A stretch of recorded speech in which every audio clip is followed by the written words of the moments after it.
Hello and welcome to the October 31st, our special Halloween edition of This Week in Kirkland, the official podcast of the City of Kirkland, bringing you timely topics and noteworthy news delivered to you every week. I'm your host, Jim Lopez, one of two deputy city managers here at the city, joined today by two members of our podcast team. Kate Ryan. And David Wolbrecht. As well as our special guest, John Lloyd. Welcome, John. Thanks for having me. Now, John, we're excited to hear all about the AED unveiling at Crestwood Park. And we're going to talk about what an AED is in a minute. Yep, that's right. But before we do, here are the topics we're covering this week. A few announcements including upcoming city council meeting agenda, including some public hearings and gratitude for our first responders. Nice. Plus daylight savings time this weekend and some other upcoming events. Yes, and a reminder, as always, we have links and more information in the show notes for all of our items. And now, my friends, our big story of the week, we turn our attention to the future with the draft of our 2044 comprehensive plan. Yeah, so we have published, the city has published the draft elements for the comprehensive plan. And this is, of course, important critical document that guides the city's efforts over the next 20 years. Yeah. And you can check it out on the webpage and provide your comments. City Council will hold a study session on this plan on November 19th with the final adoption scheduled for December 10th. Yeah, be sure to tune into all of that. Very important stuff. Mm-hmm. So the next meeting of the Kirkland City Council is a special meeting on Wednesday, November 6th. That's moved one day because of the election. Mm-hmm. Here's what's on the agenda. On the business agenda, Council will consider a request by the Kirkland Downtown Association, the KDA, for additional Winterfest funding. Council will provide final feedback on the draft transportation strategic plan. And prior to the business agenda, the study session will include the preliminary 2025-2026 budget. We've talked a lot about that. Yeah, we have. As well as the preliminary capital improvement programs, all the big investments. Big money, big talking about big money. That's right. Very important. Council meetings are streamed live on the city's YouTube channel, Facebook page, and the city website. This upcoming council meeting will also feature some public hearings, David. Yeah, that's right. We got public hearing on the budget, public hearing on capital improvement program, on the transportation improvement program, and the preliminary property tax levy. That's right, folks. 4 public hearings in one. We're working Nice. hard. Yeah, absolutely. The City Council is allowing digital presentations such as PowerPoints and PDFs on a pilot basis for this public hearing. Those presentations will need to be submitted by Wednesday at 11 a.m. and more information on how to do that in the show notes. Yeah, great stuff. Hey, this week we had a special reason to pause and say thank you on National First Responders Day. So, of course, first responders dedicate their lives to saving others. They run towards danger when the rest of the world steps back. They are the firefighters, the police officers, emergency medical technicians, public works crews, paramedics, 911 operators, and all those who respond in the time of crisis. Yeah, from all of us, thank you for always answering the call and for your unwavering service to our community. Thank you so much. Thank you. And speaking of those who respond first to the scene, several city crews are prepping up for winter weather. That's Here right. it comes, Kate. That's right. Public Works and Parks maintenance crews were out at the city's annual winter weather training this past week. Yeah, I got a chance to go out there. It was super fun. They Oh, were nice. down at the Houghton Park and Play, kind of in the extra parking lot area. Oh, yeah. They were doing all sorts of stuff. They were drilling how to drive plows, how to chain up trucks, chainsaw down trees, how to use backhoes to clear up brush, so much more. We actually Wow. put together a fun video of, like, they had this whole station where they had to use the snow plow to hit a yoga ball into a little goal. It looked really fun. Yeah. And Did you see it, John? well, but they were telling me about it. It's like they have to like change the plow angle as they're turning. Like it's actually very technical. Yeah. I was just cheering them on. I don't know who won, but Do we have some video for folks? we have a fun video. Yes. We gotta show that. link in the show notes. Oh, that's so great. Oh, that's awesome. So, hey, everybody, don't forget, this weekend is one of David's favorites. That's true. It's one of your favorite weekends of the year. That's absolutely right. Falling back to daylight saving. That's right. An extra hour of sleep, yes, please. Can't hurt. Yeah. In fact, it's helpful. So sometimes it's good to push buttons, make sure those microwaves and stoves and all that stuff that doesn't automatically update, that those get set back an hour. It's helpful to do that before you go to bed on Saturday. Yeah. And hey, while you're at it, go ahead and test your smoke and carbon monoxide alarms to make sure they work when you need them to. That's a great tip, Kate. Yep. Hey, it's leaf season, and thankfully there is extra yard waste to pick up in November. Yeah, you can set out free extra yard waste during November. That's right. Free. Or you can use them as natural mulch in your yard. You know, really what we're looking for is just keep the leaves out of the drains. The leaves out of the drains. Yeah. Thank you, everybody. Did we mention free mulch Free bags? mulch bags. No, please. Okay. So that's what we call an incentive, my friend. A couple of upcoming events for you to check out. The Kirkland Teen Union Building open house is on November 12th. You can check out that space and register your teens for programs there. It's really an amazing place. And Wheels and Reels Drive-In Movies is showing The Hunger Games, The Ballad of Songbirds and Snakes on November 23rd at Juanita Beach Park. And that, my friends, brings us to 5 over 5. That would be 5 questions, and what is sure to be over 5 minutes. With our special guest, welcome John Lloyd, Thank you. Thank you for having me. our Welcome. Deputy Director of Parks and Community Services. And John, we're here to talk about AEDs. Now, what does that stand for?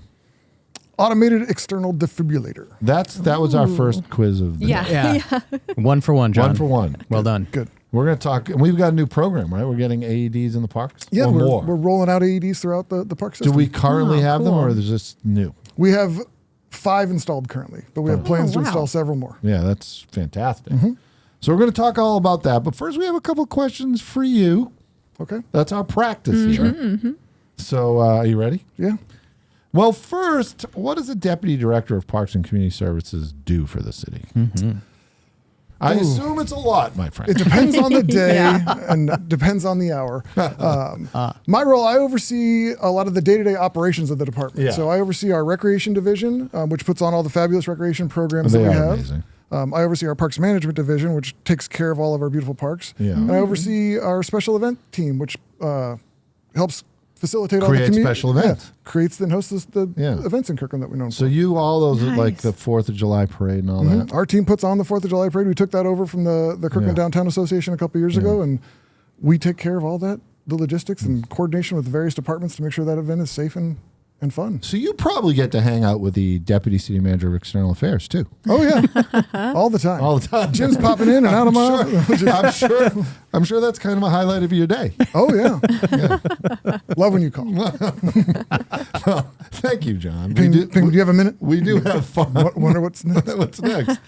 Well, we have a lot in common. Oh, We yeah. have a lot in common. Okay, so how'd you come to work at the city? I came to the city in 2017 after working in university recreation for several years. What university? I was at the University of Arizona before coming to Is that Kirkland. the Oh, Wildcats? wow. That is the Wildcats. Yeah, that's big time. okay. Yeah. Small world. Our director, Lynn Zwagstra, actually was the director at Arizona when I was Yeah. there.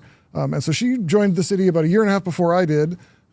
And And she went to her main person. yeah, the wheels were spinning, The and wheels were she spinning. had a new opportunity that came available and let me know about it. So I applied. and, Nice. Nice.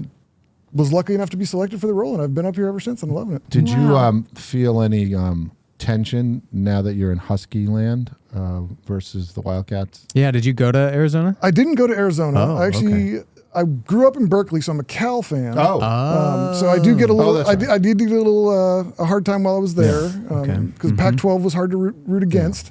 But I don't see a lot of consternation. I actually get more grief for being a 49ers fan. oh boy, we have a lot to okay. John, Wow. We have a lot to Gauntlet unpack. is thrown. It's nice having you on the show, Yeah, John. we have a lot to unpack. It's nice working here. Thank you. Well, I'm a Patriots fan, so Yeah, we're kind see, of in we've the got same Tom boat. Brady on the Yeah, table we have here, Tom so- Brady on my table here. All right, well, can you tell us? That's great. So you did a lot of probably the same type of work at Arizona as you do here? Yeah, I oversaw our recreation centers and our facility operations at the University of Arizona. So it was a real transition it was easily to transition to the recreation world, the parks operations world. Just kind of instead of a small targeted population of the university, you get to Yeah. serve the entire community. Yeah, but there's really Yeah, nothing yeah. small about the University of Arizona. Now there was about 45,000 students and another 15,000 employees. Yeah. So It's a world in itself. It's like the population of Redmond. Yeah. I think it's around there. It operated as a city. It had its own inspectors and its Jeez. own. I was in Tucson, and I was amazed at how much of the city the university is. It's just the presence of the University Yep. of Arizona there is And the profound. community is very supportive of the Yeah, university. it's a wonderful relationship, I think. Anyway, it's a great city, too. Okay, so speaking of cities, John, tell us a favorite thing you have about our fair city here in Kirkland. I may be biased. I know you're going to say the park. I was going to say the parks. No, I really do love being on Lake Washington. I just love being. I drive into work every day. I come down Juanita and I get to see the lake, and I just think being connected to water. It's just.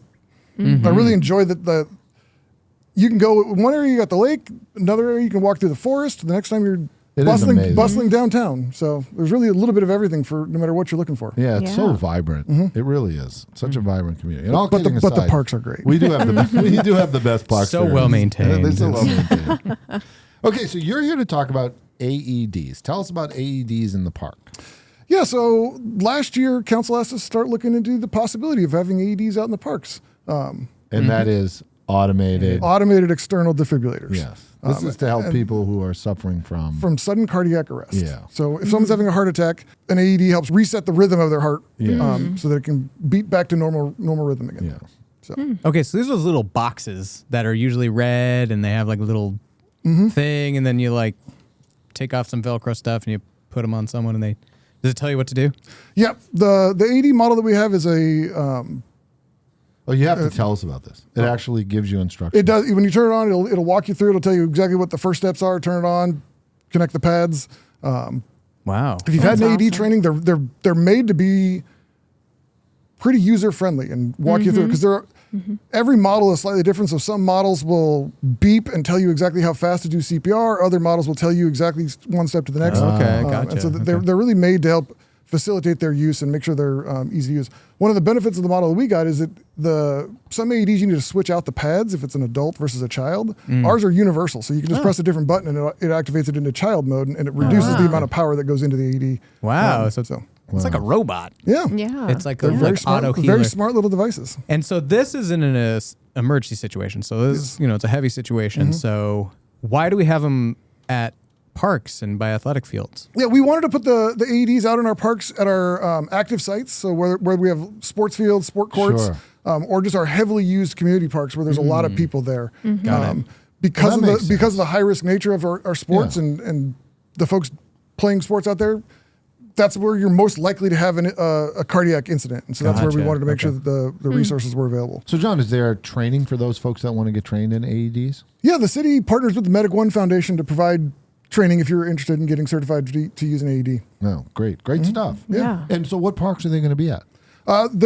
Currently they're installed. There's an AED installed at 132nd Square Park, Everest Park, Peter Kirk Park, Marina Park, and the ribbon cutting this weekend is at Crestwoods Park. Yeah. Wow. That's Yeah. And so let's talk about the ribbon cutting for a little bit, because there's a rumor going around that there might be some Seahawks. I've heard that rumor myself. Okay. Can you confirm or deny that rumor, or neither of those things? I can confirm one or deny. I'm not positive on the Okay, all right, official, fair official RSVP But list, but there's I've been told there's a chance. there will be representatives of the Seahawks there. And when Okay, is the gotcha. ribbon cutting? The ribbon cutting is this Saturday at 11 a.m. at Crestwoods Park. Awesome. Well, if the Seahawks don't attend, are you going to attend?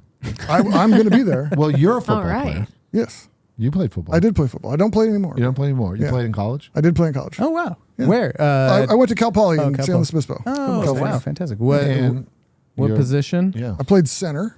Oh, yeah, okay. so- Okay. It's a lot of fun. That's a lot going on for the Yeah, center. that is a lot going on. Yeah, you have to identify who was who on the defense and where to cue the blocking to go depending on the play. And Do you think your career as a center, like, the captain of the offensive line, you think that helped you in your transition to be the deputy director of Parks and Community Services? yeah, I think you have Do to you deal. see You have some to deal overlap? with things on the fly. You have to learn how to work with others. Well you have played, to John. troubleshoot and problem solve. There Jim, you that was go. Jim, that was an elegant. transition. What is that? Not a forward Yeah, pass. yeah. What's Lateral. Lateral. Yeah, nice Thank little- you. Little lateral. Teed me up real nice. I threw you a nice lateral. Yeah. there. Yeah. So thank you, John. That's super helpful. And the AED program is fantastic. Yeah. Thank you for telling us all about that. We're going to have a little more fun, though. Okay. Are you ready for our... So normally in this section, we ask you questions about like what's the latest thing you're reading or movies you're watching. But we have a special segment for you. All right. And we're going to call it, what should we call it? The blitz The round. blitz. Let's Yeah. call it Ooh, the the blitz. blitz. Okay. We're gonna do a blitz, okay? And the blitz, we're gonna ask you some rapid fire questions about our parks. Now, folks at home, you can play along. I'm nervous now. Are you ready? I need to make sure I get these right. Yeah. Otherwise, we will get some fan All mail. right, we Yeah. need. It's not multiple choice. We're just gonna It's just rapid fire. rapid fire. Okay, ready? Here we go. What's our newest park? Fisk Family Park. Ooh. Ding, ding, ding, ding. Ding, Okay. Yep. Good. 2023. Biggest park. Juanita Bay Park. Oh. You wouldn't think of it, but there's Yeah. a huge natural area. Oh, yeah. Okay. Curveball. What is that? Yeah. 110 acres. Ding, ding, ding. Wow, that's a huge park. Most visited park. Don't look at the answers, man. Most visited park. It would either be Juanita Beach or Marina Park. Would be my two guesses on those. Okay. We don't have Marina Park. we don't have a great way to count every single person that Yeah, comes into that's every fair. single park. So you just have to kind of All right, rely now, on you get credit for anecdotal that. I think we stories. need a ding, ding, ding. Yeah, I think that's a ding, ding, ding, ding. Yeah. So I would have thought like maybe like Everest Park, with all the baseball fields and all Oh, that stuff, okay. right? Yeah, Sports fields. yeah, But Peter Kirk, But yeah. actually, now that you're saying that, Marina Park is always full with people. Same Marina with Park Juanita is always Beach. full. Juanita Beach is. I drive through that park every day on the way home, and It's packed. It's packed. middle of November there'll be people out there. If you get a good windy day, the water is full of the kite surfers out there. It so. is Yeah. like Yeah. it is very much an iconic part of the city. That's But for not sure. the largest park, apparently. Not the Yeah. largest park. There you go. Okay, so the last question, the best park. the one you're in. Oh, ding, ding, ding, ding. Oh, Well nice. played. Well played. Wow. Everyone likes something different. Some folks like the baseball field. Some people like the nature, and they want to walk around with no one around. Well so. played. That was our That trick was question. elegant, Good. yeah. But Yeah. you just tricked right back. The best park, John Lloyd, quoted here, everybody. is the park you're in. Well, that's awesome. John, thank you. We had a lot of fun. Yeah, that was a good Thank time. you. Yeah. Thank you for coming on the show. Yeah, and don't forget to join the AED unveiling celebration on November 2nd. Hopefully and with the Seattle maybe Seahawks. see some Seahawks. Yeah. That's great. And that does it, my friends, for this week. You've been listening to This Week in Kirkland. Don't forget to like, subscribe, and share. Special thanks to Anthony Girardi and Angela Brown for their behind-the-scenes magic. Thank so you. much. Thank you. Our next episode is November 7th. Until then, Stay connected, Kirkland.